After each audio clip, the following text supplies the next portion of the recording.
Good morning, everyone. Thanks for being here. M2 Cobalt, we are explorers for cobalt and associated minerals in Uganda, in East Africa. We launched our projects literally a year ago and have spent $6 million exploring in Uganda over that time. I've found some pretty interesting stuff. But I think more importantly for us right now, we just announced a merger with an Australian listed company on the ASX, Cobalt Mining. My colleague Bryce Crocker, who's the CEO of Cobalt, presented yesterday and presented a similar presentation from the Cobalt side. So it's an interesting time. We believe this is the time to put together a platform that can be $1 billion player on the cobalt side. Believe that the medium long-term opportunities for cobalt are huge, and we think this is the time in the cycle to be putting this together. So what we combine as an overview is we combine extremely strong and exciting exploration with a very strong technical team from Cobalt and a very large nickel cobalt asset in New South Wales in Australia. So with that, I'll get into a little bit more of the detail. Usual disclaimers. So some of the highlights really for the transaction for us. I mean, what this does again is it brings in a very complementary team of at the management level and at the operational level, brings in the strength of the exploration and our base in East Africa from M2, and combines it with an extremely deep technical team, mainly ex-Glencore at Cobalt, as well as again a multi-jurisdictional approach and a large nickel cobalt play in New South Wales. It also provides a strong pro forma balance sheet of more than $10 million in cash and cash equivalents. Again, it gives us a portfolio approach in terms of jurisdictions. Obviously, playing in cobalt, our view is you need to have a strong base in East Africa. And again, that's really what's brought the two companies together. Won't get into the terms of the details of the merger in detail, other than to say it's a friendly at-market merger, putting the two companies together, really with a view that 1 + 1 = 3. And I think the way the teams complement each other fully justifies and validates that comment. Sorry, that's just a look at the cobalt universe, and obviously you can see on a pro forma basis what this does for us. It moves us up the chain a little bit. Obviously, as we develop our projects, our view is we'll move further up, and that's our goal here. Cobalt has actually, given what's happened in the markets in the last several months, it's performed well on the Australian side relatively, and likewise we've managed to hang in there somewhat on the North American side. So again, with the view that the cobalt markets will bounce back, and I think as we move through the cycle, getting together, it's really going to be a case that the market's going to back those quality management teams that can really show what they can do. So I won't spend too long on this slide. I'll point out Peter Johnson, who is the chair of Cobalt. Peter ran the global nickel side at Glencore for several years, and is a great addition to the team, obviously. You have Bryce Crocker, who's the CEO that I mentioned earlier of Cobalt. He was one of the early guys at Xstrata and helped build that up. Sold it to Glencore and has known Peter for many years. And then beneath that, you can see a very deep technical team with Glencore as the common denominator. And this is the team that effectively proved that you could use heap leach in nickel laterite. So very strong technically. On our side of the ledger, the two key people I would point out would be Jennifer Hinton, who is a geologic engineer, PhD, has lived in Entebbe in Uganda for 13 years, went there with the World Bank, figured out where the key assets were, and those are the key assets that we have in M2 Cobalt.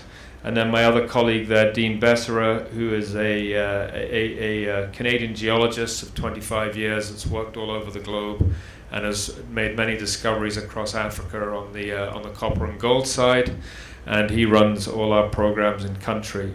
So again, we see a real complementary fit from adding these two teams together and driving the business forward from there. Very quickly, this is Uganda, surrounded by, you can see to the west there. You've got the Congo, you've got the Katanga copper cobalt belt, you've got the major gold mines in Tanzania and up into the Congo. In the middle you have Uganda, which for historic reasons is hugely underexplored. Some artisanal mining, and has a history of significant mining back from the 50s to the 70s. Some of the highest grades of copper were produced at a mine called Kalimba in Uganda between the 50s and the 70s. They weren't looking for cobalt at the time, but they produced cobalt as a byproduct. So a big history, very underexplored, and we as M2 Cobalt have been really privileged to be in a jurisdiction where we've been able to be the first mover on the cobalt side. So an exciting time. It's a stable government. It's a government that's looking to grow the mining industry and to attract foreign investment. So a good time to be there. That's just a closer look in at our asset base. We have assets around what we call Bujagali, which is about two hours to the northwest of Kampala. And then we have a bunch of properties as well surrounding the former Kalimba mine.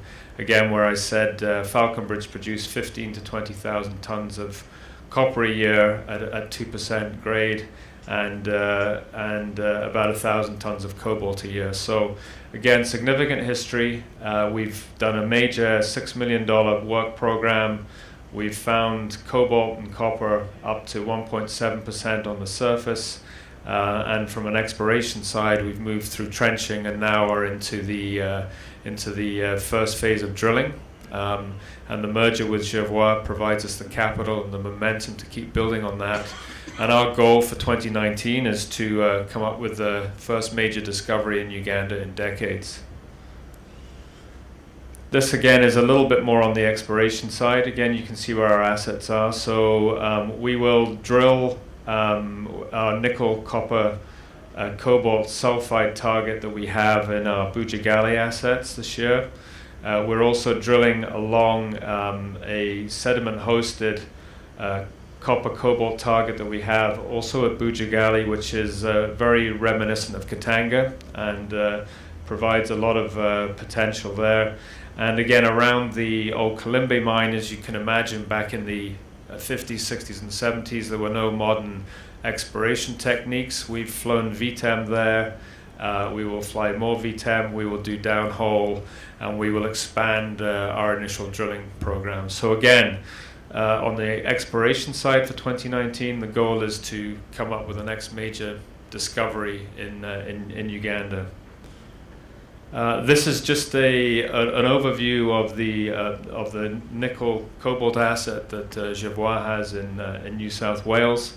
Extremely large project, low grades, but again we have the technical team from Glencore that turned Murrin around and made it profitable, and we'll bring heap leach to this asset, and this will be a 16,000 ton a day nickel project and 2,000 ton per annum cobalt project.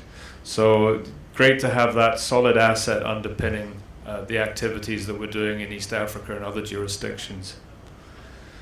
As well as Uganda and Nico Young in Australia, we're also looking at Kabanga in Tanzania.